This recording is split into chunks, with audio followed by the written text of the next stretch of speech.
Assalamualaikum warahmatullahi wabarakatuh.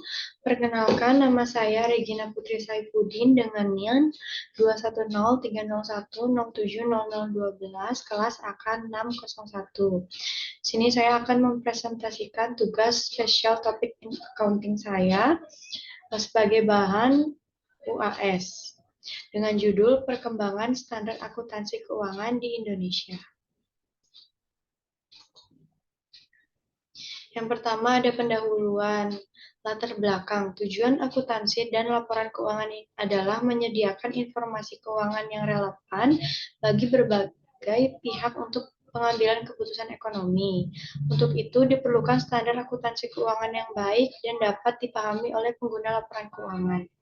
Praktik akuntansi di Indonesia dimulai pada era penjajahan Belanda sekitar tahun 1642 ketika Belanda memperkenalkan sistem pembukuan berpasangan yang dikembangkan oleh Luca Poscioli dan perusahaan VOC memainkan peran penting dalam bisnis di Indonesia, yaitu Diga dan Yunus 1997. Kegiatan ekonomi meningkat selama tahun 1800-an dan awal 1900-an dengan penghapusan tanam paksa. J.D. Macy adalah orang Indonesia pertama yang bekerja di bidang akuntansi pada tahun 1929. Kesempatan bagi akuntan lokal muncul pada tahun 1942 sampai 1945 dengan mundurnya Belanda dari Indonesia.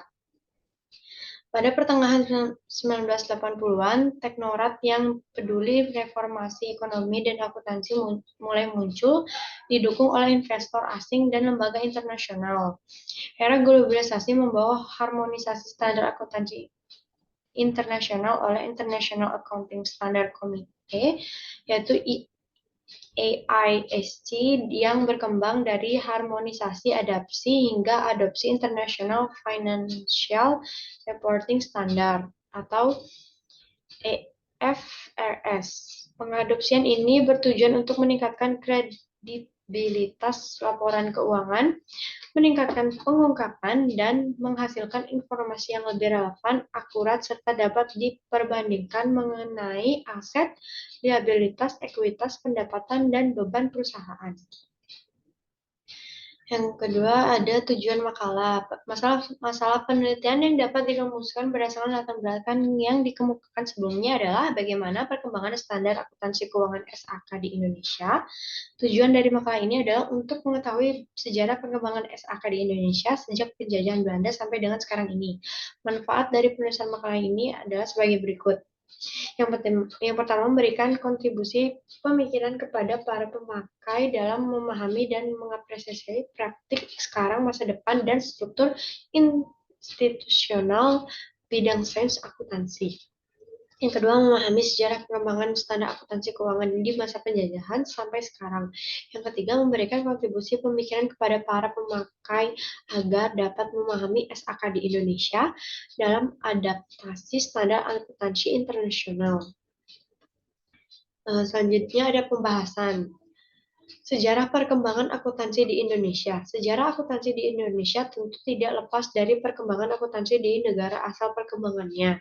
Dengan kata lain, negara luarlah yang membawa akuntansi itu masuk ke Indonesia. Untuk memberikan gambaran bagaimana perkembangan standar akuntansi keuangan di Indonesia, maka dapat dilihat pada tabel 1. Berikut perkembangan standar akuntansi keuangan di Indonesia. Pada tahun 1902 sampai 1799, zaman kolonial, yaitu ada pencatatan sederhana. Yang selanjutnya ada tahun 1800-an sampai 1942 ada zaman penjajahan Belanda, yaitu pencatatan debit dan kredit. Tahun 1942 sampai 1945 di zaman penjajahan Jepang ada pencatatan debit dan kredit yang tidak ada perubahan. Tahun 1945 sampai dengan sekarang yaitu zaman kemerdekaan dengan harmonisasi ke standar akuntansi internasional. Selanjutnya, sejarah perkembangan standar akuntansi keuangan di Indonesia. Standar akuntansi keuangan atau SAK yang berkualitas adalah pedoman utama dalam penyusunan dan penyajian laporan keuangan perusahaan. Standar akuntansi yang baik memungkinkan laporan keuangan menjadi lebih bermanfaat dan menciptakan transparansi dalam perusahaan. Ikatan Akuntan Indonesia atau IAI sebagai organisasi profesi akuntansi di Indonesia selalu berusaha responsif terhadap perkembangan baik di tingkat nasional, regional, maupun global, terutama dengan mempengaruhi dunia usaha dan profesi akuntansi. Hal ini tercermin dari upaya pengembangan standar akuntansi yang dilakukan sejak berdirinya IAI pada tahun 1957 hingga saat ini. Selanjutnya, terdapat 3 tonggak sejarah penting dalam pengembangan standar akuntansi keuangan di Indonesia. Yang pertama ada menjelang diaktifkannya pasar modal di Indonesia pada tahun 1973, IAI berhasil memodifikasi prinsip dan standar akuntansi yang berlaku di Indonesia dalam buku Prinsip Akuntansi Indonesia atau PAI pada tahun tersebut. Yang kedua, pada tahun 1984, Komite PAI melakukan revisi mendasar terhadap PAI 1973 dan mengkodifikasikannya dalam buku Prinsip Akuntansi Indonesia 1984 untuk menyesuaikan ketentuan akuntansi dengan perkembangan dunia usaha. Yang ketiga, pada tahun 1994, setelah 10 tahun, IAI kembali melakukan revisi total terhadap PAI 1984 dan mengmodifikasinya dalam buku Standar Akuntansi Keuangan atau SAK per 1 Oktober 1994. Pada saat itu, IAI mengadopsi pernyataan dari IAISC sebagai acuan dasar untuk standar akuntansi keuangan yang berlaku di Indonesia. Selanjutnya, sejarah perkembangan penyusun standar akuntansi keuangan di Indonesia. Ikatan Akuntan Indonesia IAI didirikan di Jakarta pada tanggal 23 Desember 1957. Pengembangan standar akuntansi keuangan atau SAK di Indonesia dimulai pada tahun 1973 dengan pembentukan panitia penghimpunan bahan-bahan dan dibentuk dengan tugas menyusun dan mengembangkan standar akuntansi keuangan. Pada tahun 1994, komite ini diubah menjadi Komite Standar Akuntansi Keuangan. Pada Kongres 8 yang diadakan pada 23 sampai 24 September 1998 di Jakarta, nama Komite SAK diubah menjadi Dewan Standar Akuntansi Keuangan atau DSAK untuk masa bakti 1998 sampai 2002 dengan diberikan otonomi khusus untuk menyusun dan mengesahkan pernyataan standar akuntansi keuangan PSAK dan interpretasi standar akuntansi keuangan atau ISAK. Selain itu dibentuk juga Komite Akuntansi Syariah yaitu KAS dan Dewan Konsultif Standar Akuntansi Keuangan. Komite Akuntansi Syariah didirikan pada 18 Oktober 2005 untuk mendukung kelancaran penyusunan PSAK yang terkait dengan perlakuan akuntansi transaksi syariah yang dilakukan untuk DSAK. Selanjutnya, 3 pilar standar akuntansi di Indonesia. Yang pertama, standar akuntansi keuangan. Standar akuntansi keuangan adalah SAK yang telah berlaku sekarang. Dengan SAK yang telah terkonvergensi ke IFRS diharapkan akan memberikan perspektif pemahaman yang sama bagi investor asing dalam membaca laporan keuangan perusahaan Indonesia ataupun investor Indonesia yang ingin ekspansi ke luar negeri. Yang kedua ada standar akuntansi entitas tanpa akuntabilitas publik atau ETAP. IAI pada tanggal 17 Juli 2009 yang lalu telah menerbitkan SAK untuk entitas tanpa akuntabilitas publik atau The Indonesian Accounting Standard for Non-Publicly Accountable Entities dan telah disahkan oleh DSAK IAI pada tanggal 19 Mei 2009.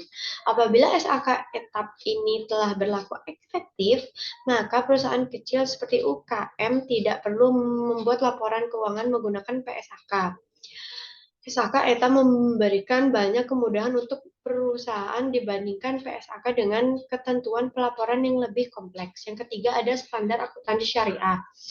Perekonomian syariah tidak dapat berjalan dan berkembang dengan baik tanpa adanya SAK yang baik. Untuk itulah maka pada tanggal 25 Juni 2003 telah ditandatangani nota kesepahaman antar Bank Indonesia dengan IAI untuk kerjasama penyusunan berbagai standar akuntansi di bidang perbankan syariah, termasuk pelaksanaan kerjasama riset dan pelatihan pada bidang yang sesuai dengan kompetensi IAI. Selanjutnya, ada penutup yaitu kesimpulan. Nah, standar akuntansi selalu dipengaruhi oleh lingkungan serta kondisi hukum, sosial, dan ekonomi suatu negara. Dengan munculnya era globalisasi dan semakin aktifnya pasar modal di Indonesia, prinsip akuntansi Indonesia yang sebelumnya berlaku umum tidak lagi mampu mengakomodasi dan menjawab permasalahan yang muncul dalam praktik.